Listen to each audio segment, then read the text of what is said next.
কোটা বাতিলের দাবিতে দেশের বিভিন্ন জায়গায় সড়ক অবরোধ, বিক্ষোভ মিছিল ও সমাবেশ করেছে শিক্ষার্থীরা। দীর্ঘ সময় সড়ক আটকে রাখায় দেখা দেয় তীব্র যানজট।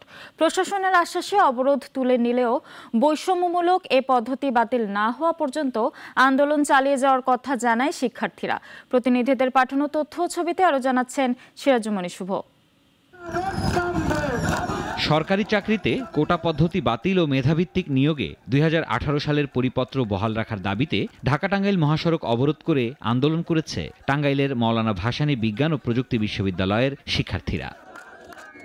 সকাল 10:30 থেকে দুপুর 12টা পর্যন্ত মহাসড়কের টাঙ্গাইলের আশেকপুর বাইপাসে তারা এ কর্মসূচি পালন করে।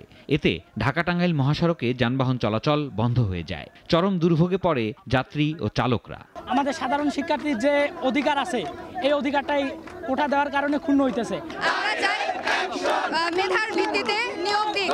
আমাদের মেধাবীরা 14 থেকে 15 ঘন্টা লাইব্রেরিতে কাটাচ্ছে শুধুমাত্র এই চাকরি পাওয়ার জন্য, সরকারি চাকরি পাওয়ার জন্য, দেশের সেবা করার জন্য। একটা সরকারি চাকরির পরীক্ষায় 56% কোটা, এটা কোনোভাবে মেনে নেওয়া যায় না। পরে প্রশাসনের আশ্বাসে আন্দোলনরত শিক্ষার্থীরা অবরোধ তুলে নেয়। এদেরকে অনুরোধ করেছি রাস্তাটা ছেড়ে দেওয়ার জন্য, কারণ এটা কখনো ভালো পদ্ধতি হতে পারে না। রাস্তায় যারা অবস্থান করছে তারা এই দেশের সাধারণ মানুষ। একই দাবিতে মানববন্ধন ও বিক্ষোভ সমাবেশ করেছে ময়মনসিংহ আনন্দমোহন কলেজের শিক্ষার্থীরা। সকালে তারা শহরের প্রধান প্রধান সড়কে বিক্ষোভ মিছিল করে। পরে দুপুরে জড়ো হয় নগরীর তারেক স্মৃতি অডিটোরিয়াম টাউন হল মাঠে। বিক্ষোভ মিছিল ও সমাবেশ করেছে নোয়াখালী বিজ্ঞান ও প্রযুক্তি বিশ্ববিদ্যালয়ের শিক্ষার্থীরাও।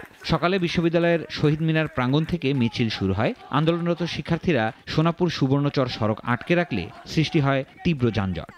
আমরা কোনো প্রকার কোটা যাচ্ছে না। সিরাজুমণি শুভ, নাগরিক। ওয়ালটন ফ্রিজ কিনে অনেকের মতো আপনিও হয়ে যেতে পারেন মিলেনিয়াল। সেরা পণ্যের সেরা অফার।